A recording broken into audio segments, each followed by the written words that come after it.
আসসালামু আলাইকুম। আজ ১৬ এপ্রিল ২০২৬। আপনি দেখছেন সকালের সর্বশেষ সংবাদ আপডেট। এবং আজকের ভিডিওটা শুরু করার আগে আমি আপনাকে একটা সংখ্যার কথা বলতে চাই। সংখ্যাটা হলো ৩০। এই ৩০ মানে হলো ৩০টা বছর।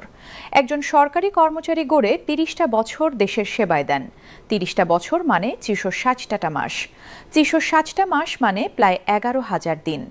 এই ১১,০০০ দিনে তিনি কতটা কষ্ট করেছেন, কতটা ত্যাগ করেছেন, কতটা নিজেকে দিয়েছেন সেটার কোনো হিসাব নেই। কিন্তু প্রশ্ন হলো, এই ১১,০০০ দিনের বিনিময়ে রাষ্ট্র তাকে কি দিয়েছে? এতদিন উত্তরটা ছিল অপর্যাপ্ত, অসম্মানজনক, অগ্রহণযোগ্য। কিন্তু আজ ১৬ এপ্রিল ২০২৬ তারিখে সেই উত্তরটা বদলে গেছে, সম্পূর্ণভাবে বদলে গেছে। এবং এই বদলে যাওয়ার পুরো গল্পটাই আজ আপনাদের সামনে তুলে ধরব।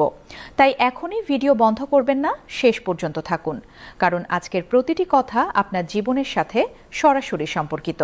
আজকের সবচেয়ে বড়, সবচেয়ে গুরুত্বপূর্ণ এবং সবচেয়ে প্রতীক্ষিত সংবাদটি হলো, যমুনায় এক অত্যন্ত গুরুত্বপূর্ণ উচ্চ পর্যায়ের বৈঠকে পে কমিশনের চূড়ান্ত রিপোর্ট আনুষ্ঠানিকভাবে জমা দেওয়া হয়েছে এবং একই দিনে সেই রিপোর্টের ভিত্তিতে গ্যাজেট প্রকাশ করা হয়েছে।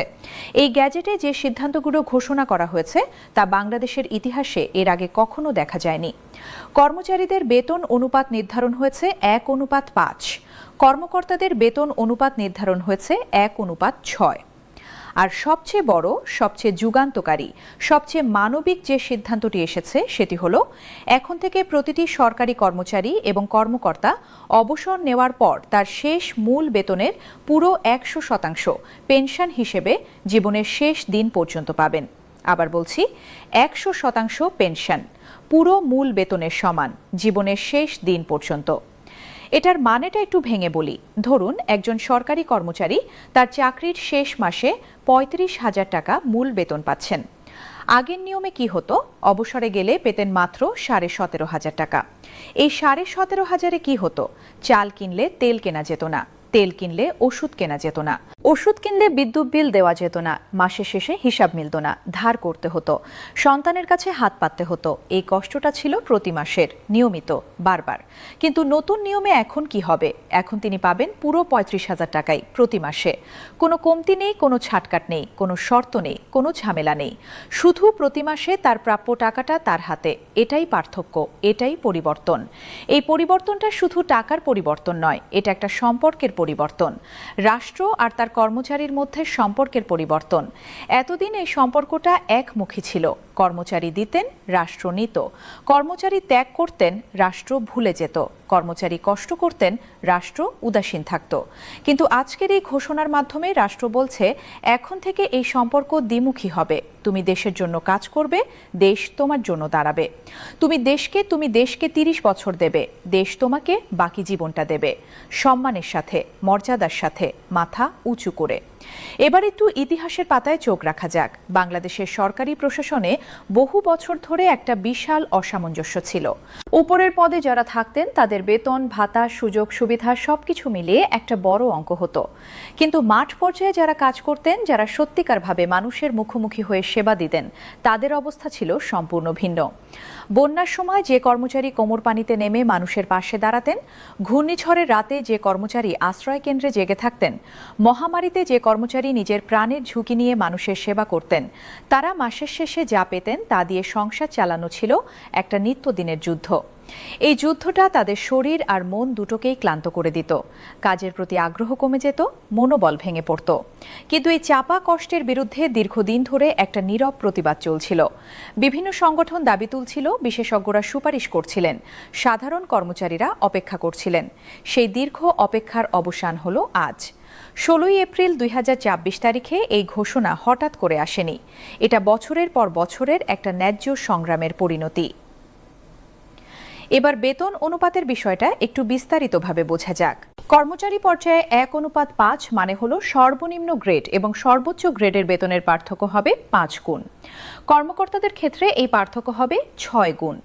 এতদিন কোনো এই ধরনের সুনির্দিষ্ট সীমারেখা ছিল না। বিভিন্ন ভাতা আর সুবিধা মিলিয়ে উচ্চপদস্থ কর্মকর্তা আর নিচের কর্মচারীর মোট আয়ের পার্থক্য কোথাও কোথাও ১৫ থেকে ২০ গুণ পর্যন্ত হয়ে যেত। এই অস্বাভাবিক ব্যবধান মাঠ পর্যায়ের কর্মচারীদের মনে একটা গভীর বঞ্চনার অনুভূতি তৈরি করত। নতুন এই অনুপাত নির্ধারণের মাধ্যমে সেই বঞ্চনার একটা যৌক্তিক, মানবিক এবং সবার কাছে গ্রহণযোগ্য সমাধান দেওয়া হয়েছে। পদ অনুযায়ী পার্থক্য থাকবে, সেটাই স্বাভাবিক, কিন্তু সেই পার্থক্য হবে যৌক্তিক সীমার মধ্যে এবং সেটা সবার কাছে স্পষ্ট ও বোধগম্য হবে। এই সিদ্ধান্তের আরেকটা অত্যন্ত গুরুত্বপূর্ণ দিক নিয়ে কথা না বললেই নয়, সেটা হলো এই পরিবর্তনের মনস্তাত্ত্বিক প্রভাব। আমরা প্রায় শুনি সরকারি অফিসে সেবার মান ভালো নয়, কর্মচারীরা কাজে মনোযোগী নন, কিন্তু এর পেছনের কারণটা কি আমরা কখনো ভেবেছি? একজন মানুষ যখন প্রতিদিন সংসারের চিন্তায় অফিসে আসেন, যখন তিনি জানেন মাসের শেষে যা পাবেন তা দিয়ে কুলোবে না, যখন তিনি ভাবেন অবসরের পর কিভাবে চলবে, তখন সেই মানুষের পক্ষে কি সম্পূর্ণ মনোযোগ দিয়ে কাজ করা সম্ভব? খুব কঠিন।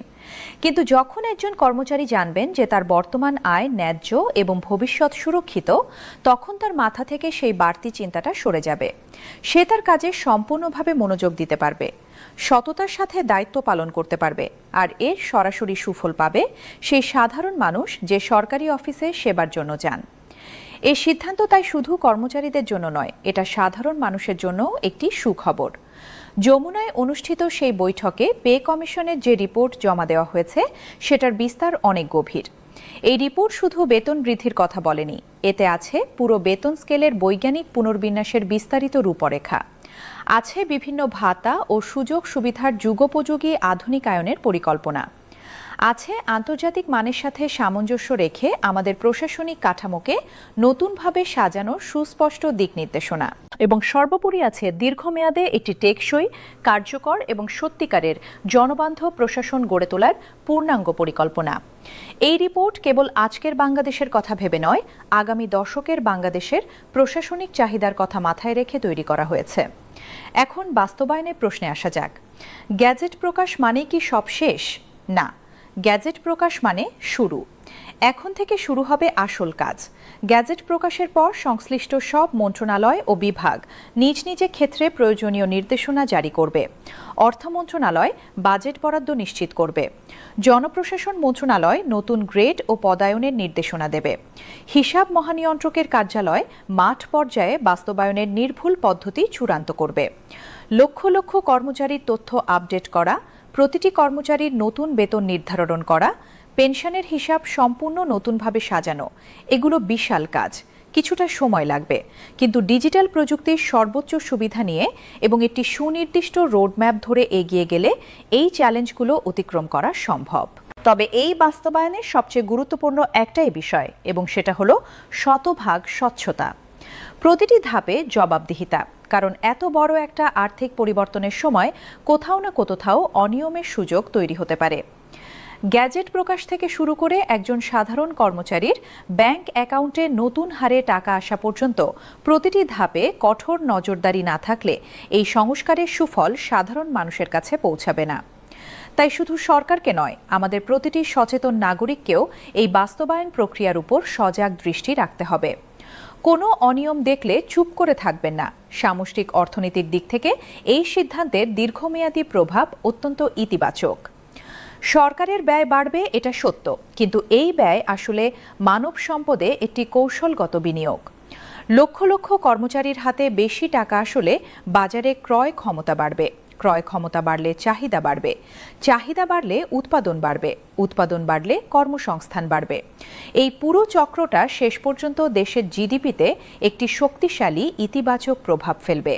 তবে এর পাশাপাশি বাজার নিয়ন্ত্রণেও সমান মনোযোগ দিতে হবে, কারণ অসাধু ব্যবসায়ীরা যাতে এই সুযোগে নিত্য প্রয়োজনীয় পণ্যের দাম বাড়িয়ে সাধারণ মানুষের সুফল নষ্ট করে দিতে না পারে, সেটা নিশ্চিত করা অত্যন্ত জরুরি। এই পুরো আলোচনার শেষে একটা কথা বলতে চাই। আমরা প্রায় বলি দেশকে ভালোবাসি, কিন্তু দেশ কি শুধু মাটি আর পানি? না, দেশ মানে মানুষ। দেশ মানে সেই মানুষগুলো যারা প্রতিদিন দেশের জন্য কাজ করেন। আর সেই মানুষগুলোকে যদি রাষ্ট্র সম্মান না দেয়, তাহলে দেশপ্রেমটা একটা ফাঁকা শব্দ হয়ে যায়। আজকের এই ঘোষণা সেই ফাঁকা শব্দটাকে একটা বাস্তব অর্থ দিয়েছে। রাষ্ট্র আজ বলেছে যে তোমরা যারা দেশের জন্য কাজ করেছো, তোমরা দেশের সম্পদ, তোমাদের মূল্য আছে, তোমাদের ত্যাগের স্বীকৃতি আছে, এবং সেই স্বীকৃতি কেবল কথায় নয়, টাকায়, পেনশনে, সম্মানে। আজ ১৬ এপ্রিল ২০২৪ সালের এই দিনটি বাংলাদেশের লক্ষ লক্ষ সরকারি চাকরিজীবী পরিবারের জন্য একটি নতুন ভোরের দিন। ভিডিও শুরুতে সেই ৩০ সংখ্যার কথা বলেছিলাম, মনে আছে? সেই ৩০ বছর দেওয়া মানুষগুলো আজ থেকে তাদের প্রাপ্য পাবেন পুরোপুরি সম্মানের সাথে। এটাই আজকের সবচেয়ে বড় অর্জন, এটাই আজকের সবচেয়ে বড় সংবাদ। প্রিয় দর্শক, এই ঐতিহাসিক সংবাদটি এখনই আপনার পরিচিত প্রতিটি সরকারি চাকরিজীবীর কাছে পৌঁছে দিন। ভিডিওটি এখনই শেয়ার করুন। যারা আমাদের চ্যানেলে একদম নতুন তারা এখনই সাবস্ক্রাইব করুন এবং বেলটি প্রেস করে রাখুন যাতে পরবর্তী কোনো গুরুত্বপূর্ণ আপডেট মিস না হয়। কমেন্টে অবশ্যই জানান আপনি কোন জেলা থেকে দেখছেন এবং আজকের এই ঘোষণা সম্পর্কে আপনার মনে কি অনুভূতি হচ্ছে। আজকের মতো এখানেই বিদায়। সুস্থ থাকুন, ভালো থাকুন। আল্লাহ হাফেজ।